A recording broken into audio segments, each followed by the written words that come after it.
박나래 씨와 법적 분쟁을 벌이고 있는 전 매니저가 경찰에 전치 2주 상해 진단서를 제출한 것으로 알려졌습니다. 재작년 8월이었습니다. 술자리에서 박나래 씨가 본인의 얼굴을 향해서 술잔을 던졌다. 그리고 멍이 들고 손이 좀 찢어졌다. 이런 주장을 하고 있거든요. 당시 어떤 상황이었습니까? 이때 당시에 이제 박나래 씨가 그 지인 2명하고 같이 술을 마시고 있었고요. 그리고 새벽녘에 아마 이제 이런 일이 발생을 하게 된 것 같은데, 그래서 이제 술잔을 던져서 매니저 주장으로는 술잔을 던져서 맞았고 본인이 멍이 들었고, 네. 예, 그리고 이제 찢어진 부위가 있어가지고 응급실을 갔다라고 하고 있거든요.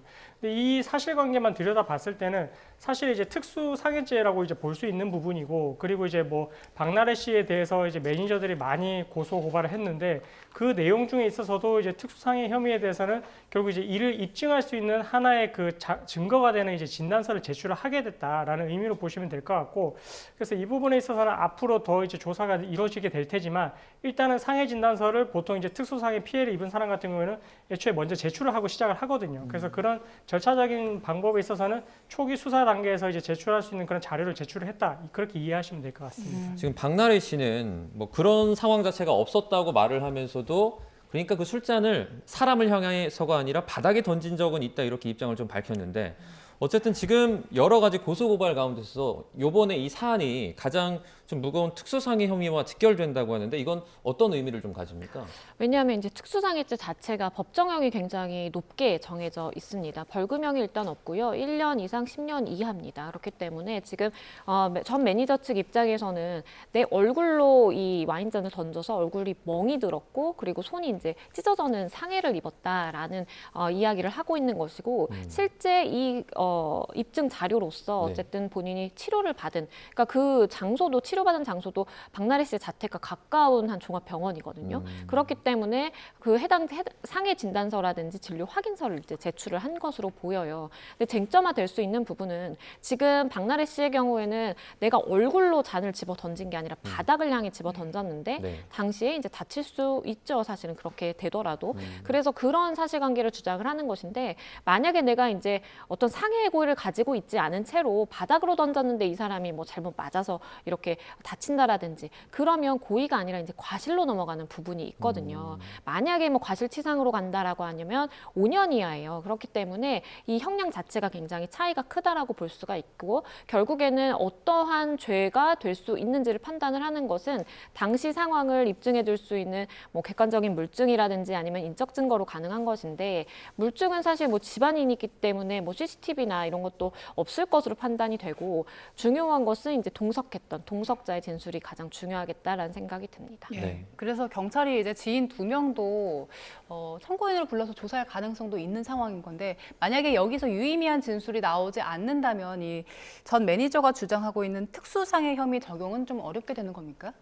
네, 그렇다고 단정을 할 수는 없는 게, 지금 이 상해 진단서를 제출을 한 것도 우리가 상해를 입고 나서 뭐 시간적으로 이제 며칠 뒤에 병원에 가서 진단을 받았다라고 하면 그 상해 진단서의 의미가 퇴색이 될 수 있겠지만, 아까 이제 양 변호사님 말씀해 주신 것처럼 상해가 있고 나서 거의 바로 이제 병원에 가서 진료를 받았거든요. 그 말인즉슨 그런 내용의 사실관계가 있었다라는 거를 간접적으로 증명을 해주는 유력한 자료라고 보시면 될 것 같고, 근데 그럼에도 불구하고 지인들이 이게 만약에 박나래 씨랑 같은, 어떻게 보면 좀 친하기 때문에 박나래 씨 입장으로 조금 유리하게 진술을 해준다 할 것 같으면, 그러면은 그렇다 하더라도 사실관계를, 이 멍이 들은 부분이 있고 다 찢어진 부분인데 이 부분에 대해서는 그럼 또 어떻게까지 진술을 할 것이냐, 그런 부분도 있거든요. 그렇기 때문에 뭐 아주 과장되게 사실과 다르게 진술을 하기는 좀 쉽지는 않을 것 같고, 그래서 아마 이 지인들이 동석을 했을 때 당시에 이제 목격한 내용, 그다음에 이제 들었던 내용, 이런 부분들에 대해서 사실관계 기초해서 진술을 해줬을 때 그게 이제 이 상해 진단서와 내용이 부합한다라고 할 것 같으면 이 특수상해에 대해서는 아마 그대로 이제 처벌이 될 가능성이 클 것 같고요.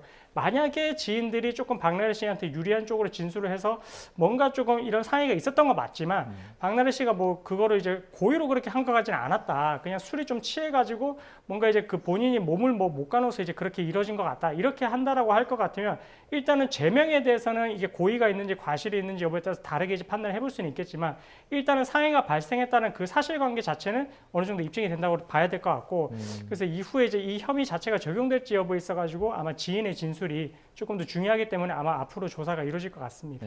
이런 가운데 지금 박나래 씨 불법 의료행위 의혹을 수사 중인 경찰이 이른바 그 주사 이모에 출국을 금지시켰다고 하는데 이건 어떤 혐의가 적용됐습니까?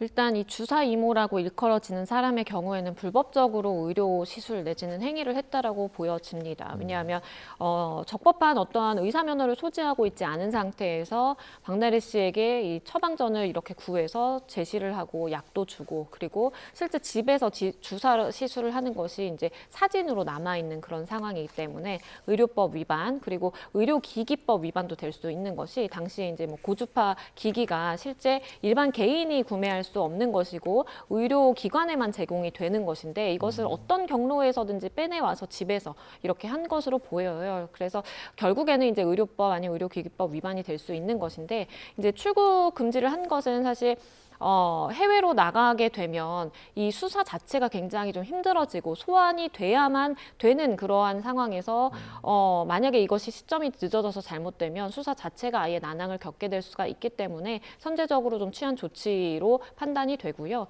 게다가 이제 주사 이모의 경우에는 여러 연예인들이 이미 이제 언급이 됐지만 추가적으로 또 이야기가 나올 가능성도 사실 있는 상황이기 때문에 일단 수사기관에서는 혐의가 더 커질 수 있는 상황이다. 라고 보고 있는 것으로 보이고 네. 그래서 출국 금지를 한 것으로 보입니다. 예, 그런 말씀하신 것처럼 그 추가적으로 연예인들의 이름이 계속 나오고 있기 때문에 앞으로 수사가 더 확산할 가능성도 있겠네요. 그럴 가능성이 있기는 있는데 사실은 이게 조금 안타까운 것은 이런 사건 같은 경우에 이제 이 주사이모라고 하는 사람도 여러 명에 대해서 이렇게 무면허 의료 행위를 했으면 본인의 처벌이 더 가중될 수가 있거든요. 그럼 당연히 앞으로 조사를 받는 과정에서는 더 축소를 하려고 하지 이거를 더 오픈을 할 가능성이 이제 없다라고 보셔야 될 것 같고 그렇기 때문에 애초에 좀 강제 수사에 빠르게 착수를 해서 휴대폰이라든지 아니면 뭔가 다른 진료를 했다라고 볼 수 있는 그런 객관적인 자료를 조금 수집을 했어야 되는데 그런 부분들이 조금 이제 시간적으로 좀 뭔가 이제 증거를 인멸할 가능성도 좀 배제를 할 수가 없어가지고 조금 앞으로의 수사 과정에서 그런 다른 사람에 대한 진료 행위까지 했다라고 볼 수 있는 그런 진술이 나올지는 사실은 조금 의문인 것 같습니다. 네, 알겠습니다.